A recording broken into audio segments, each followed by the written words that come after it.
खुदा की कसम तेरे सलाम का वो अब भी जवाब देते हैं।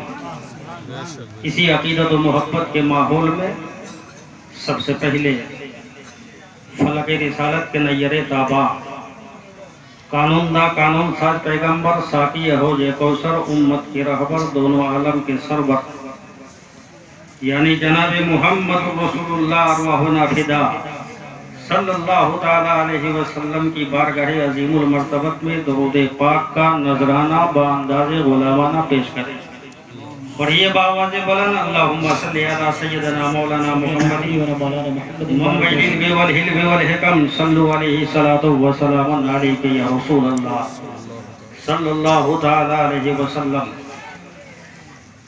मिंबर नूर पे मजहबी क़यादत करने वाले उलमा शोरा तशरीफ़ फरमा है।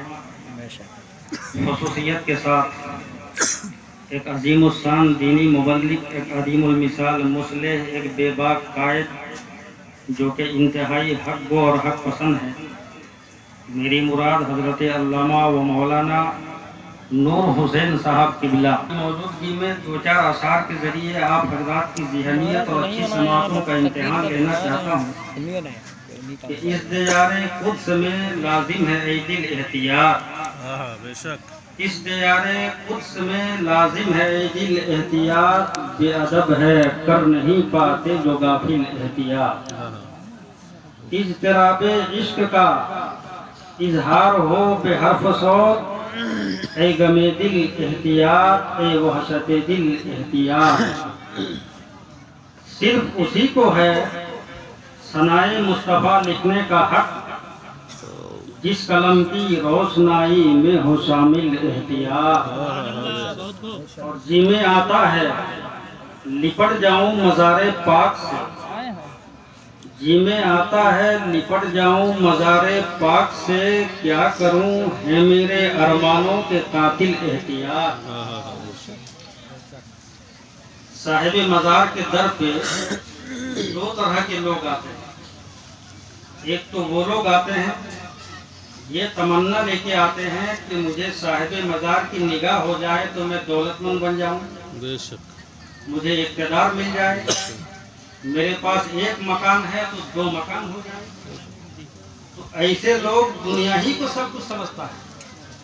मगर कुछ लोग वो आते हैं जो ये सोच के आते हैं कि साहिब मज़ार की एक निगाह हो जाए तो मुझे अकीदे की इस्लाह, ईमान की पुख्तगी, मसलक के तसल्लुक, फिक्र की तहारत, एहसास की पाकीज़गी, दिलो दिमाग की तनवीर, तज़किया नफ्स, रूह की बालिग़गी ख़ुसूसियत के साथ मेरे अकीदे की इस्लाह हो जाए। बेशक बहुत उम्दा। लोग ऐसे भी आते हैं ये सोच के आते हैं कि साहिब मज़ार की एक नज़र मुझ पे हो जाए तो मुझे जीने का सलीका आ जाए। ये मेरा सीना जो सीना है ये फकत सीना न रहे, मोहब्बत मुस्तफ़ा का मदीना बने, इश्क़ रसूल का मदीना बने। ऐसे लोग कामयाब है जो ये सोच के आते हैं। आप लोग भी दुआ मांगते हो तो कोई दौलत मांगते हो, कोई शरबत मांगते हो, कोई इक़्तिदार मांगते हो, मगर दुआ में क्या मांगना चाहिए मुझसे सुनिए। इश्क़ सरकार में जीने का करीना मांगो, इश्क़ सरकार में जीने का करीना मांगो, न दौलत मांगो न शरबत मांगो, मांगने वालों दुआओं में मदीना मांगो, मांगने वालों दुआओं में मदीना मांगो। हज़रात मैं एक हदीस पाक आपको सुनाऊं ताकि साहिब मज़ार से आपको कुर्बत हासिल हो जाए, दूरी ना इख्तियार करना पड़ता। जब बच्चा सिका में मादर में होता है तो 40 दिन तक वो नुत्फा की शक्ल में होता है, दमे मस्कूर। फिर 40 दिन के बाद वो अलका की शक्ल में होता है।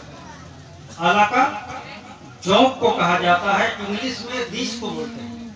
पुराना पानी में एक कीड़ा होता है जो इंसान के जिस्म पर बैठता है और खून पीता है। फिर 40 दिन के बाद 40 दूना 80, 40 दिया 120, 120 दिन के बाद वो मुद्गा की शक्ल में होता है। मुद्गा गोश्त पोस्ट की शक्ल में। फिर फरिश्ते आते हैं, उसमें रूह डालते हैं। रब फरमाता है वो बेकतब रिस्क ही, वो अमल ही, वो अजल ही, वो सकीन और सईद। हे फरिश्ते, इसके तकदीर में तू लिख दे कि ये अमीर बनेगा या गरीब बनेगा। फरिश्ते, इसके तकदीर में तू लिख दे कि ये अच्छा अमल वाला बनेगा या बदअमाली का शिकार होगा। फरिश्ते, इसके तकदीर के दफ्तर में लिख दे कि ये 40 दिन के बाद मरेगा, 20 दिन के बाद मरेगा। तो ये सब बातें लिखी जाती है। सकीन और सईद, ये नेक वक्त बनेगा या बद वक्त बनेगा, ये सब चीजें लिखी जाती है 120 दिन के बाद। अगर माँ पढ़ी लिखी होती, उसके इल्म में ये बात होती कि 120 दिन के बाद मेरे बच्चे की तकदीर लिखी जाएगी, तो माँ 120 दिन से पहले सबे दहजूर के सन्नाटे में मुसल्ला बिछाकर अपने रब से दुआ मांगती, परवरदिगार ये मेरे पेट में जो बच्चा है इसके नसीब में तू जाहिल होना नहीं, आलिम होना लिखा। परवरदिगार मेरे पेट में जो बच्चा परवान कर रहा है इसके पेट में तू गरीब होना नहीं, मालदार होना नहीं। तो यकीनन माँ के बच्चे के हक में माँ की दुआ कबूल होती, मगर अब तो तकदीर लिख दी गई, अब क्या करोगे? तो एक रास्ता है, वो रास्ता ये है, डॉक्टर इकबाल ने बहुत पहले कहा था कि निगाहे मर्दे मोमिन से बदल जाती है तकदीरें, तो हो ज़ौक़े यकी पैदा तो कट जाती है जंजीरें। यह औलिया किराम के दरे पाक की चौखट है, जहाँ पर बेशऊर को बाशऊर बनाते हैं, अहमक को आला बनाते हैं, कुंज ज़हन को अच्छे ज़हन का मालिक बनाते हैं। ये औलिया किराम की दरे पाक की चौखट है, जहाँ पर आने वाहिद में तकदीरों को बदल दिया।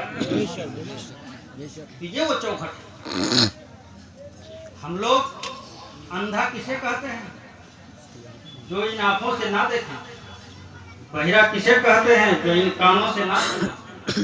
गूंगा किसे कहते हैं? जो इस जबान से ना बोले। मुर्दा किसे कहते हैं?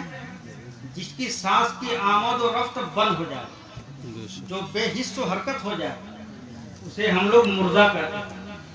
मगर क्या कुरान भी उसको ऐसे ही कहता? नहीं। कुरान कहता है कि अंधा वो है जो आंख रखने के बाद हक ना देखे, बहिरा वो है जो कान रखने के बाद हक ना सुने, गूंगा वो है जो जबान रखने के बाद हक ना बोले। ये कुरान कह रहा है। अब मुर्दा कौन है? जरा सरहो तफसील का सीधा छूटे आपको बता दूं। जब हमारे नबी अबू जहल, अबू लहब, अतबा व शैबा ये प्राइवेट लिमिटेड कंपनी के सामने दीन पेश कर रहे थे, दावत हक पेश कर रहे थे, नबी ने फरमाया मैं अल्लाह का नबी हूँ, तो अबू जहल इनकार कर रहा था। नबी इसरार पे इसरार कर रहे हैं, मगर अबू जहल इनकार पे इनकार कर रहा है। तब रब ने फरमाया इन्नका ला तुस्मउल मौता, हे मुस्तफा ये मुर्दे तुम्हारी नहीं सुनेंगे। क्या कहा? मुर्दा कहा।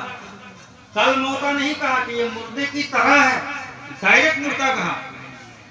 मौता मुतलक है, अल मुतलको यजरी अलल इतलाक, मुतलक अपने इतलाक पे जारी होता है। बेशक जी। तो कुरान ने डायरेक्ट मुर्दा कहा।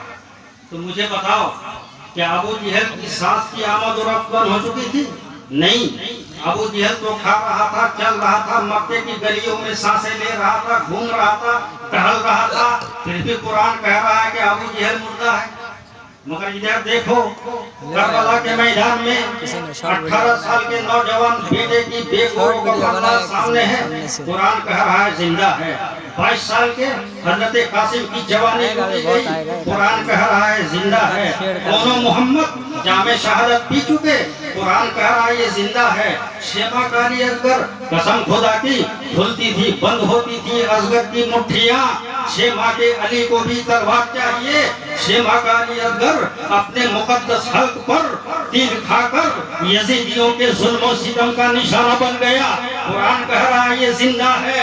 मैं ये रब की बारगाह में आलम तसव्वुर में अरीजा पेश किया, मौला अबू जहल तो चल रहा है, खा रहा है, पी रहा है, मक्के की गलियों में सांसें ले रहा है, फिर ये मुर्दा क्यों?